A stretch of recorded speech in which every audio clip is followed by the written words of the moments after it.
Welcome to CE on ReachMD. This activity is provided by Prova Education and is part of our Minute CE curriculum. Prior to beginning the activity, please be sure to review the faculty and commercial support disclosure statements as well as the learning objectives.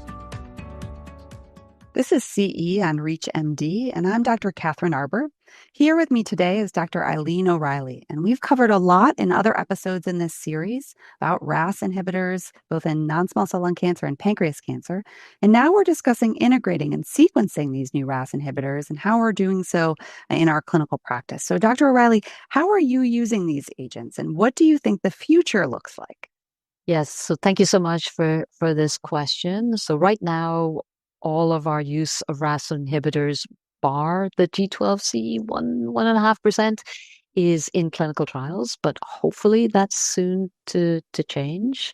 And the initial indication we hope will come from the RASolute 302 trial. And just a quick reminder, this is comparing daraxonrasib, the multi-selective RAS-on inhibitor, to chemotherapy in previously treated disease setting.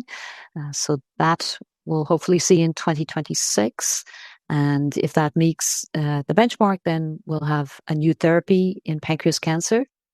But very quickly, we want to integrate it into other disease settings, so into the frontline setting where the impact may be greatest.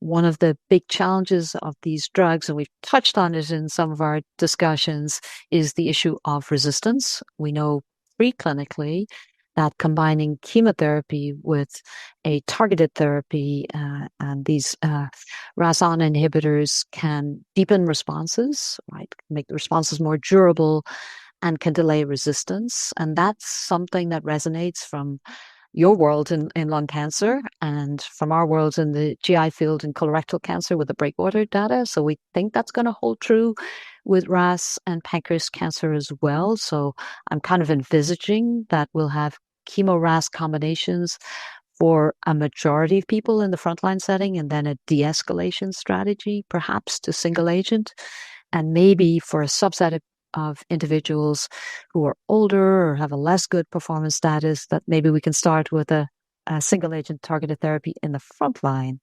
So that's probably the next few years, and all of this will have to get teased out in the current randomized studies. And these are just some of the questions and the highlights of what's coming in pancreas cancer.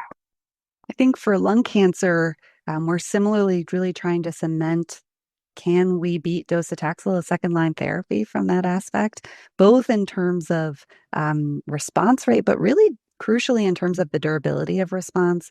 What does that meaningfully translate into a progression-free survival difference, which will hopefully translate to an overall survival benefit in patients? And I think we're really paying attention when we think about daraxonrasib in that second-line setting. Quality of life indicators are going to be incredibly important for patients, as well as the durability of response. We want lung cancer patients not only to have their disease control, we want them to be thriving in their everyday life. And sometimes that means taking a break from chemotherapy and avoiding the time toxicity of infusions and toxicities of chemotherapy. But we also need targeted therapies that are tolerable in that setting. So I think these quality of life outcomes that will be stemming from the RASolve 301 clinical trial will be so incredibly important as we quantify that for patients. I think it's an incredibly exciting time for lung cancer to envision how will these drugs look in the second line setting. But is there a role for these agents in the first line setting?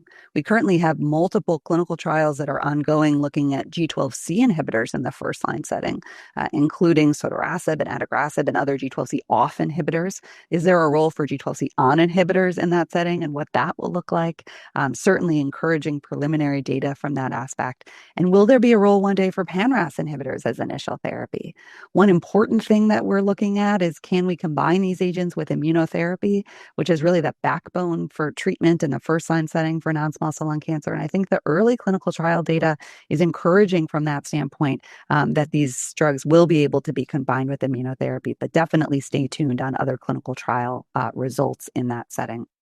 ultimately, we face the same challenges, I think, that you do in pancreas cancer. Is it going to be an allele-specific drug or a pan-RAS drug? What will be the best strategy?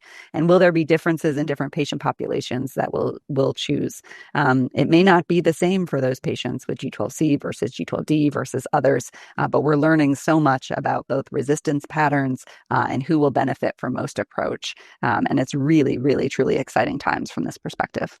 So it's been great, right? Chatting today on these RAS-on inhibitors. I think our time is up.